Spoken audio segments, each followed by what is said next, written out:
So this segment has to do with patterns of evolution. And what we're looking at in this example is a pattern of evolution known as directional selection, which is also what we'll be looking at graphically on the next slide. But in this example, there are there's a lizard population that are brown. And we're going out a number of generations here, 10, 20, 30 generations out, and seeing how what the result is of a couple mutations in this gene that codes for coloration in these lizards. So there's a red mutation and a black mutation. So right there we're looking at multiple alleles. So there's at least a brown allele, a red allele, a black allele in the gene pool of this population. And the red lizards are more easily seen, so they're selected against. But the black lizards are able to absorb more solar radiation, and therefore they warm up faster when they're basking in the sun. That increases their metabolism, therefore they're better able to hunt and chase down prey and or escape being eaten, escape from predators. Either way, it gives them an advantage, so they're being selected for. So the red allele is not only becoming rare, it's actually being completely removed from the population, whereas the black allele is increasing in frequency and the brown allele would be decreasing in frequency in favor of those black lizards, which are more fit. They're leaving more offspring, therefore, according to Darwin's concept of fitness, they are more fit in their habitat. And the population evolves and adapts. So what makes this directional selection is that the direction is from brown towards black coloration in these lizards. And I want to point out before we go on that this example is a single gene trait, and we're going to go on to look at examples of polygenic traits where there are many genes, and therefore we're looking at a bell-shaped curve like this. And this again is directional selection. So on this graph, the dotted line represents the original population, and over time, the distribution of beak size is shifting towards larger beaks. So there's an advantage to having a larger beak in this environment, in this habitat. Therefore, those with larger beaks, birds with larger beaks, have higher fitness, and they are selected for, whereas birds with smaller beaks are selected against. And there's a shift in the population from smaller beaks to larger beaks. And that shift is in one direction, from small to large. That's why it's referred to as directional selection. So if you see a graph like this, you need to be able to recognize it and identify it as being directional selection. Here we have an example of stabilizing selection, and it's a human example. And has to do with birth mass of babies. In other words, how big babies are when they're born. And as you can see, it's dangerous actually for a baby to be too small, have too low a birth weight. It's underdeveloped. And it's also dangerous for both the mother and the baby to be too large at birth, have a hard time getting through the birth canal and so forth, and other complications. So the average size of the baby is stabilized. In other words, selection is against both extremes and for the average. So very small babies are selected against, very large babies are selected against, and most babies are born more closer to average weight. And so when you're dealing with stabilizing selection on a graph, you're going to see that it's more narrow. It's being narrowed by natural selection. Here we're looking at disruptive selection, and you can see why it's called disruptive, because it splits the population. So again, we're looking at beak size as an example. So there's this range of beak size, and in this scenario, the environment would have a reduction in the number of average seed size, so that very small seeds were available and very large seeds were available. And the birds that have smaller beaks would be feeding on the very small seeds, and birds that have larger beaks would be able to feed on the larger seeds. And and that would cause a split in the population and selection for both small beaks and large beaks, but selection against medium-sized beaks. And that would disrupt the population in terms of beak size, or the distribution of beak size anyway. And if this kind of selection continues on long enough, for enough generations, it can actually split the population into two separate populations that can continue to evolve other differences from each other and eventually even produce new species. So this kind of selection is a scenario that can result in what we call speciation, which is something else we'll be looking at in this segment. So natural selection isn't the only force that causes alleles to change in their frequency in a population. And here we're looking at genetic drift, which is, the very first word here that you need to fill in the blank is random. And that's probably the most important word in understanding what genetic drift is all about. Random change. Random changes in the allele frequency in a population just by chance. Just by chance, certain individuals in a population that have certain alleles may reproduce a little bit more than other individuals in the population, and therefore their alleles will increase in the population. And it can work the other way too. Just by chance, certain individuals may not reproduce and pass on their alleles to the next generation, and so the allele frequency of those alleles would go down. And then along with this is the concept of a founder effect, or the founder effect, where just certain individuals, just by chance, random chance, certain individuals from a larger population may establish a smaller population, and that smaller population then would reflect the alleles that were carried only by those few individuals that just happened to be the founders of that population, and that's why we call it the founder effect. Same thing's going on down here. These individuals just happen to be the individuals that, I don't know, maybe there was a storm or something, and these beetles blew to an island, and now they're establishing a population of beetles on the island. And that population is going to reflect the alleles that these founders had and that established the population, which is different from the original population that would be maybe on the mainland. So that's just one possible scenario. But you can see that it's all about random chance, random changes in allele frequency just by chance. And there's one other concept that you need to know that goes along with this. It's known as the bottleneck effect. And a bottleneck effect would be, say, for example, all the individuals in a population were killed by some disaster or something, and only a very few beetles survived. So let's say these are the only beetles that survived. Then they would go on to establish a new population, and that population would reflect the alleles that those few survivors carried.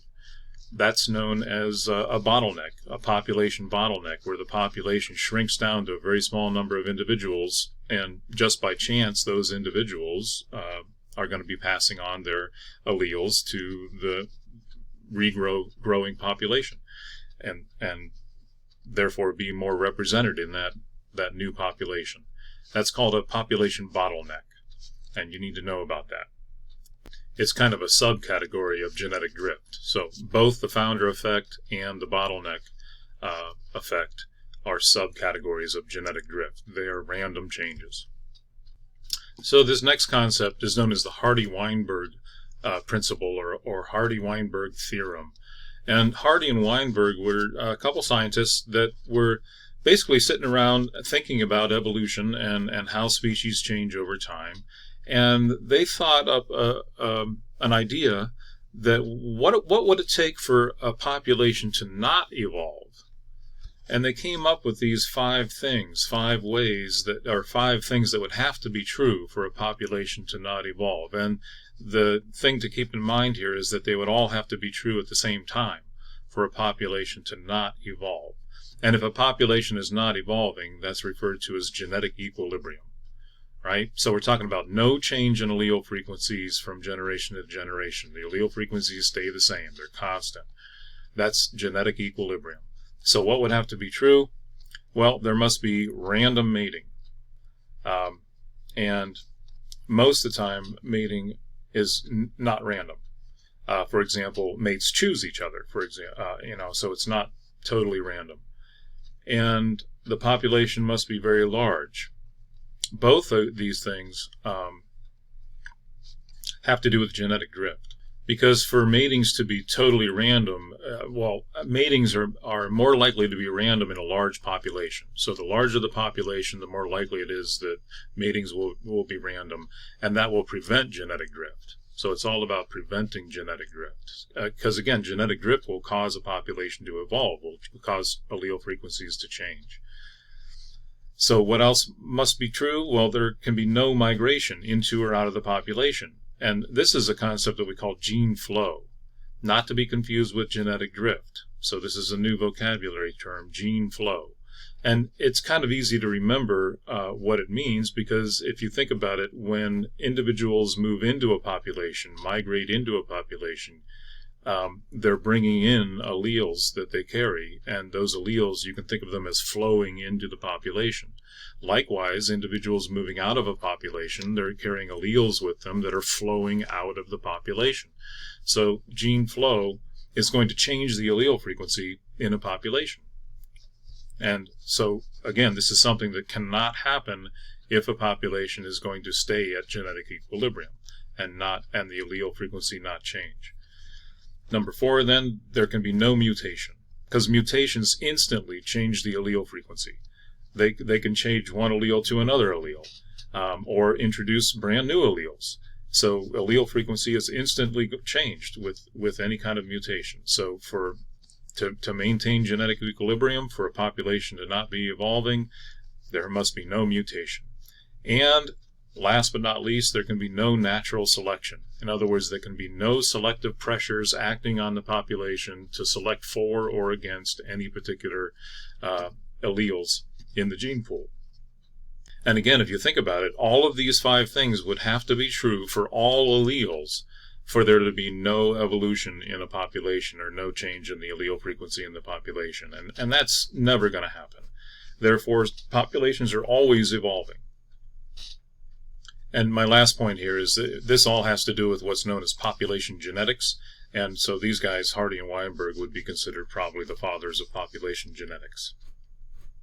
So Hardy and Weinberg not only came up with this thought experiment to try to come up with this list of things that would have to be true for a population to not evolve, but they also came up with a mathematical theorem that relates allele frequencies in a population for single gene traits.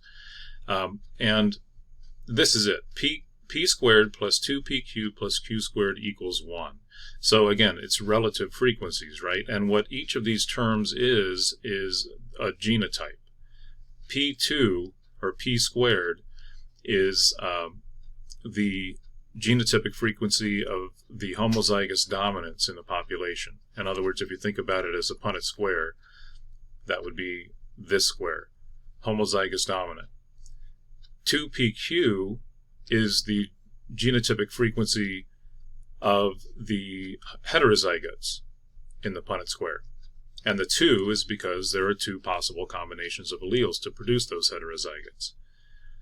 And then q squared represents the genotypic frequency of the homozygous recessives in a population. P, just that term P, represents the frequency of the dominant allele. And Q represents the frequency of the recessive allele. And I'm just introducing this to you now. Later we'll be working more with it, and you'll be working with it too to solve some population genetic problems. So for now, let's move on and take a look at what's going on here with this slide. So we're looking at the idea of random mating. So random mating ensures that each individual has an equal probability of passing on alleles to offspring. And in natural populations, mating is rarely completely random. Many species select mates based on particular heritable traits. And what I'm noting here is that like mates with like. In other words, individuals tend to choose other individuals that are like them. The other concept here has to do with genetic drift. And so the idea is that allele frequencies of large populations are less likely to change through the process of genetic drift. And this is an example of how small populations can be affected by genetic drift. So here we're looking at a very small population of flowers, and only a certain number of individuals, 5 out of 10 plants, reproduce, and they happen to have certain traits and that are passed on, and then the other flowers don't pass on their traits. And then the next generation, only 2 of the 10 plants reproduce. And it just so happens, just randomly, just by chance, it happens to be 2 flowers that only have red alleles. And that means the next generation is going to be 100% red. And not only 100% red in phenotype, but pure red in genotype. And that was a change just by chance, random change. And that's genetic drift.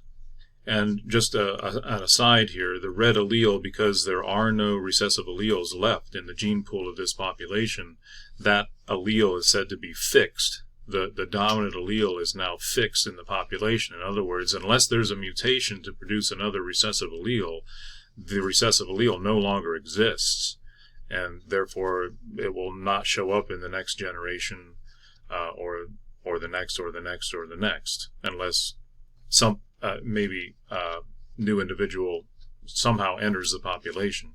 That would be migration. So migration could introduce the white allele again, or a mutation could introduce it again, but without something to introduce it, there isn't going to be a white allele in the population any longer. So the red allele is fixed in that population. And speaking of migration, that's what this next diagram has to do with: gene flow, as I told you. And so here we have a population of green beetles, and it looks like the green is fixed in their population, but we have the migration of a brown beetle into that population that has only green beetles, and that introduces the brown allele to that population.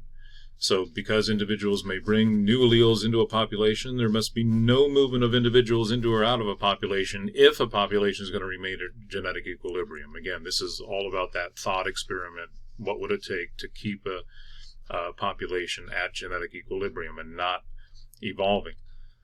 So the population's gene pool must be kept together and kept separate from the gene pools of other populations. As soon as you have individuals migrating from one population to another, that's gene flow. That's going to change the allele frequencies in the populations, and that is evolution.